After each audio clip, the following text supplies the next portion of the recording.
गुरमीत जी, आप के दर्शन दुर्लभ हो गए आजकल, है ना? लेकिन चलिए, देर आए दुरुस्त आए। बट क्या लग रहा है? अर्निंग सीजन आपने देखा, लेकिन तमाशा वही पुराना। कहानी क्रूड की और वॉर का संकट है। एक बार फिर से आपके अर्निंग सीजन के उस मोमेंटम को कोलैप्स कर दिया इसने। कुछ नंबर्स खराब थे, यकीनन खराब थे। For instance HDFC bank, but बहुत अच्छे नंबर्स भी थे। Look at PSU banks. But इस कोलैप्स मोमेंटम को आप कैसे रीड कर रहे हैं? ये आपको एक अपॉर्चुनिटी दे रहा है या फिर अभी थोड़ा सा डिस्टेंस बना के रखें? वीरू जी, कहना मुश्किल है इस एनवायरनमेंट में कि पहले ये लग रहा था कि इतना एस्केलेट नहीं होगा, पर लगातार 12-13 दिन यूएस ने अटैक कैरी आउट किया है। पर थोड़े से अगर आप फूड प्राइसेस को देखें तो शायद आज एक थोड़ी 3-4% की गिरावट है, वापस 96 के आसपास आया है। तो शायद कहीं ना कहीं ये संकेत है कि शायद थोड़ा सा वापस से इसमें मीडिएशन हो। बट जैसा मैंने बोला, ये चीजें हमारे हाथ में नहीं है। जो मुझे अच्छा लग रहा है कि बहुत अच्छी कंपनीज में, स्पेशली जो प्रिसीजन इंजीनियरिंग स्पेस में है, डिफेंस में है, हेल्थ केयर में है, सेमीकंडक्टर का जो वैल्यू चेन है, अच्छे नतीजे आ रहे हैं, अच्छे नतीजे एक्सपेक्टेड हैं, बहुत अच्छे डेवलपमेंट हो रहे हैं। आई थिंक वहां पे फोकस करना चाहिए। स्टॉक पिकर्स मार्केट है और ब्रॉडर मार्केट में इतनी मंदी नहीं है जितना लार्ज कैप में है। और उसका कारण, जैसा आपने बोला, हैवी वेट्स की अर्निंग्स थोड़ी सी अंडरवेलमिंग रही है। आईटी में ले दे के वही 0.1 0.2%, 1% सीसी ग्रोथ इधर उधर होती है। HDFC के नतीजे बहुत डिसअपॉइंटेड है टू बी ऑनेस्टली, क्योंकि 3 साल पहले कंबाइंड एंटिटी का मार्केट कैप 14 लाख करोड़ था। आज 11 साढ़े 11 लाख करोड़ है। तो मैसिव वेल्थ डिस्ट्रक्शन है, इतनी इतनी बड़ी एंटिटी का जो मार्केट का फेवरेट था।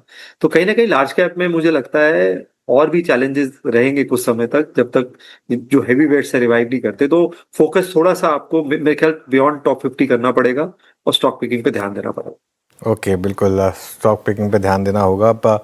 Gurmeet, good afternoon.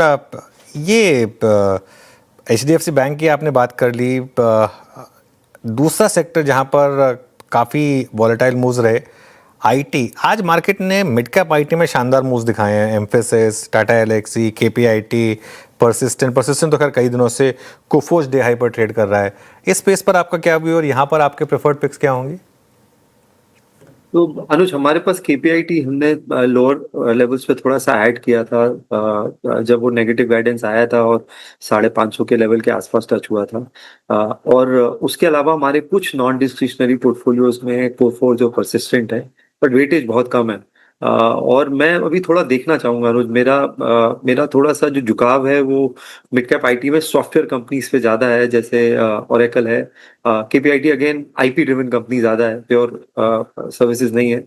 और अगर थोड़ा, क्योंकि मिड कैप आईटी सस्ता नहीं है, चाहे वो परसिस्टेंट हो चाहे वो कोफोर, जो इतने नतीजे के बाद, तो हम ज्यादातर इस स्पेस पे अंडरवेट हैं। लार्ज कैप में हमारे पास थोड़ा सा HCL है, तो HCL KPIT मिला के कुछ 2.5-3% है। बट जो न्यू एज बिजनेस है, जो बेटर टेक्नोलॉजी प्ले है, इटर्नल है, आपका ग्रो है, जो न्यू एज टेक्नोलॉजी बिजनेस है, पेटीएम है, वहां पे हम तो ज्यादा कंस्ट्रक्टिव है। वहां पे ग्रोथ है और इस मार्केट में आपको उसको वेटेज देना पड़ेगा। पूरा मार्केट कैप अगर आप देखें न्यू एज टेक्नोलॉजी कंपनी का, शायद निफ्टी के मार्केट कैप का 2% भी नहीं हो। तो मुझे लगता है कि यहाँ पे ज्यादा अच्छे मौके बनेंगे वर्सेस ट्रेडिशनल IT सर्विसेज से।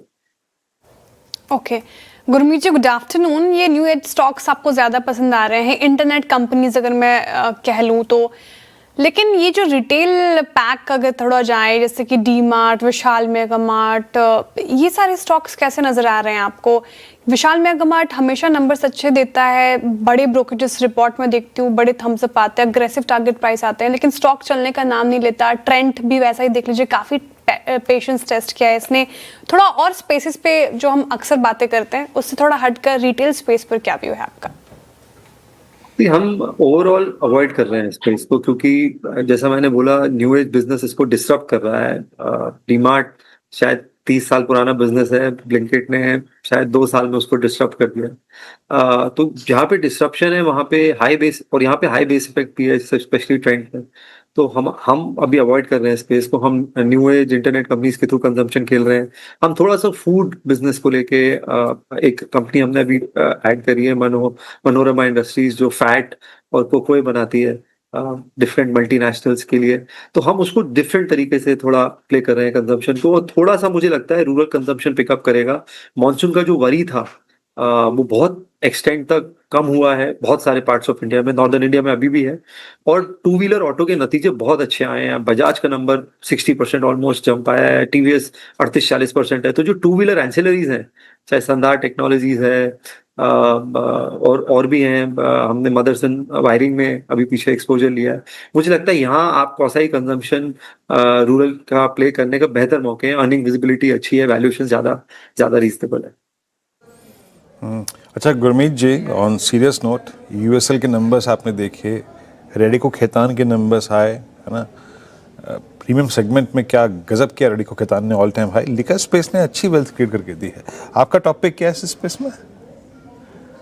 तो हमारे पास पोर्टफोलियो में एक समय में यूएसएल था, बट अभी अभी पोर्टफोलियो में नहीं है। हम एग्जिट कर चुके हैं, और कुछ पोर्टफोलियोज में हमारा जो नॉन डिस्क्रिशनरी में उसने हमने पिकैडली एग्रो लिया था जब इंडिगो बेस्ट विस्की का वो मिला था, क्योंकि हमें लग रहा था प्रीमियमाइजेशन प्ले हो रहा है। बट फिलहाल अभी कोई भी पोर्टफोलियो में नहीं है। हमने दोनों जगह थोड़ा सा प्रॉफिट बुकिंग किया है, बट हम स्पेस को देख रहे हैं। हम वाइन सेगमेंट को भी देख रहे हैं, ये अपकमिंग कैटेगरी है। तो स्पेस को हम देख रहे हैं कि अगर वरुण भी अलग सेगमेंट्स में एंटर कर रहा है, वहां भी अच्छा खासा कंसोलिडेशन है। हाई से आप समझ लीजिए मेरे ख्याल 550-600 से 15-20% नीचे आया है। तो वॉच लिस्ट में है, पर कुछ एडिशन नहीं किया है। ओके, कुछ एडिशन नहीं किया यहाँ पर।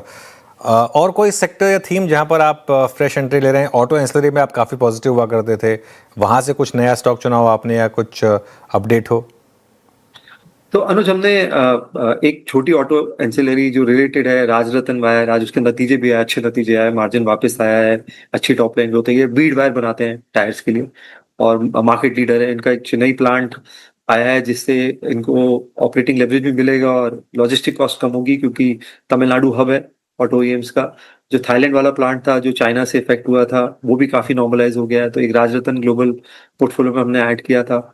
हमने कुछ निश केमिकल कंपनीज ऐड करी थी, जेजी केमिकल बहुत अच्छे लेवल पे इस जिंक डाइऑक्साइड और जिंक रिसाइकलिंग करते हैं, जिसका एंड यूज वापस टायर और कुछ हद तक फार्मा है। ये हमने ऐड किया था। और हम कंसिस्टेंटली पावर इलेक्ट्रॉनिक कंपनीज में जो वैल्यू चेन है पावर डिस्ट्रीब्यूशन की, हर गिरावट में हम उसमें ऐड कर रहे हैं। हिंद रेक्टिफायर लिया था हमने पोर्टफोलियो में, वह बहुत शानदार कंपनी ने किया है। और अब आज सीजी पावर में थोड़ी वीकनेस है, नतीजों के बावजूद अगर ठीक ठाक डिप मिलेगा तो ऐड करेंगे। और मैं बहुत सा कंपनीज बॉन्ड 50 है, स्मॉल मिड कैप है, जहाँ पे हमें अच्छा अर्निंग मोमेंटम दिख रहा है, वो अर्न करेंगे। आजाद इंजीनियरिंग ने जो किया है, कल जो डीआरडीओ में हमारा पहला एक्सपैंडेबल टर्बोजेट इंजन अप्रूव हुआ है, ये बहुत बड़ा माइलस्टोन है उस कंपनी के लिए। भारत की पहली कंपनी है जो वो बना रही है। तो बहुत सारी कंपनी जो प्रिसीजन इंजीनियरिंग स्पेस में है, आईपी ड्रिवन काम कर रही है, वहां पे हम फोकस कर रहे हैं और वेटेज बढ़ा रहे हैं।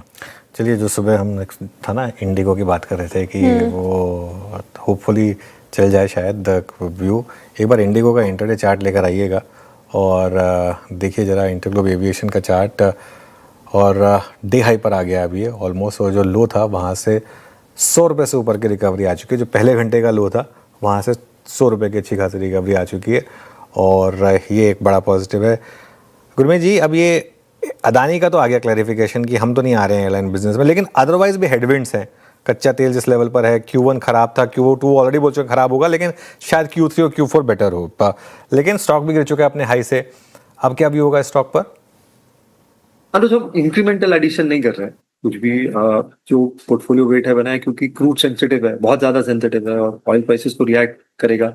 बट कोई ऑप्शन नहीं है अनुज। जब आपको ट्रैवल अगर खेलना है तो बाकी कंपनीज लॉस मेकिंग है, एयर इंडिया स्ट्रगल कर रहा है, ये 65% मार्केट शेयर है। अब देखिए जो फ्लीट एडिशन किया है, कल भी जो न्यूज आई है एयरबस ऐड किया है जो फ्लीट में। पैसेंजर ट्रैफिक आप देखिए, इतनी वॉलेटिलिटी के बाद बहुत स्ट्रॉन्ग ग्रोथ है पैसेंजर ट्रैफिक में। तो वर्चुअल मोनोपोली प्ले है।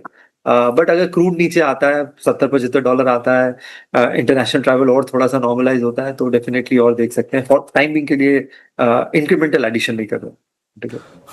इंक्रीमेंटल एडिशन अभी आप नहीं कर रहे हैं। चलिए, अभी कहना तो गुरमीत बहुत बहुत शुक्रिया आप इस कार्यक्रम में शामिल हुए, and have a nice weekend Gurmeet. चलिए अब